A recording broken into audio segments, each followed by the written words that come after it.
জাতীয় পাট দিবস 2026-এর দীর্ঘদিন পর কোনো রাষ্ট্রীয় অনুষ্ঠানে অংশ নিলেন রাষ্ট্রপতি মোহাম্মদ শাহাবুদ্দিন। শুক্রবার সকালে রাজধানীর উসমানী স্মৃতি মিলনায়তনে জাতীয় পাট দিবসের আলোচনা সভায় যোগ দেন রাষ্ট্রপতি।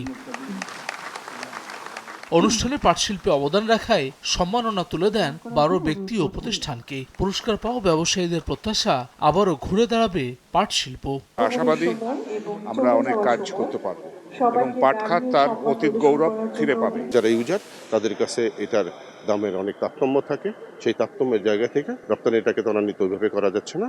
বস্ত্র ও পাটমন্ত্রী খন্দকার আব্দুল মুক্তাদির বলেন, পাট বীজে স্বয়ংসম্পূর্ণতা অর্জন প্রধান লক্ষ্য সরকারের। পাট বীজের জন্য আমরা নির্ভরশীল অন্য একটি দেশের কাছে, প্রতিদ্বন্দ্বী একটি দেশের কাছে, ব্যবসার ক্ষেত্রে প্রতিদ্বন্দ্বী। আগামী দিনে আমাদের একটি প্রধানতম লক্ষ্য হবে ইনশাল্লাহ এই পাট বীজে আমরা স্বয়ংসম্পূর্ণতা অর্জন করব।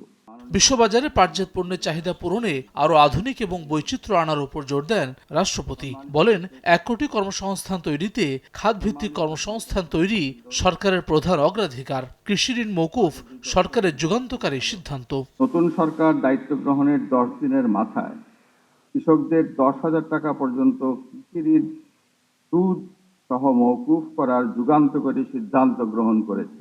আমি পাট চাষী ভাই বোনদের প্রতি আহ্বান জানাবো, আপনারা উন্নত প্রযুক্তি, উচ্চ ফলনশীল চাষ পদ্ধতি অনুসরণ করুন, মানসম্মত আঁশ উৎপাদনে মনোযোগী হন। করব কাজ, গড়ব দেশ নীতির ভিত্তিতে বিভিন্ন খাত ভিত্তিক কর্মসংস্থান সৃষ্টির পরিকল্পনা বাস্তবায়ন বর্তমান গণতান্ত্রিক সরকারের প্রথম ও প্রধান অগ্রাধিকার।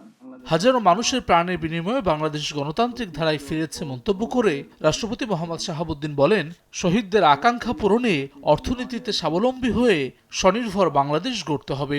হাজারো মানুষের প্রাণের বিনিময়ে গণতন্ত্রের ধারায় ফিরেছে বাংলাদেশ। সকল শহীদের আকাঙ্ক্ষায় বাংলাদেশ প্রতিষ্ঠিত করতে হলে আমাদেরকে জ্ঞানে, বিজ্ঞান, প্রযুক্তিতে আরো সমৃদ্ধ হতে হবে। অর্থনৈতিক স্বাবলম্বিতা অর্জন করতে হবে, গড়ে তুলতে হবে একটি স্বনির্ভর বাংলাদেশ। শিল্পকলা একাডেমিতে 9 দিনব্যাপী পাট ও বহুমুখী পাটপণ্যের মেলার উদ্বোধন করেন রাষ্ট্রপতি। বাংলাদেশ জিন্দাবাদ। হাসান ওয়ালি, সময় সংবাদ, ঢাকা। পাট খাতের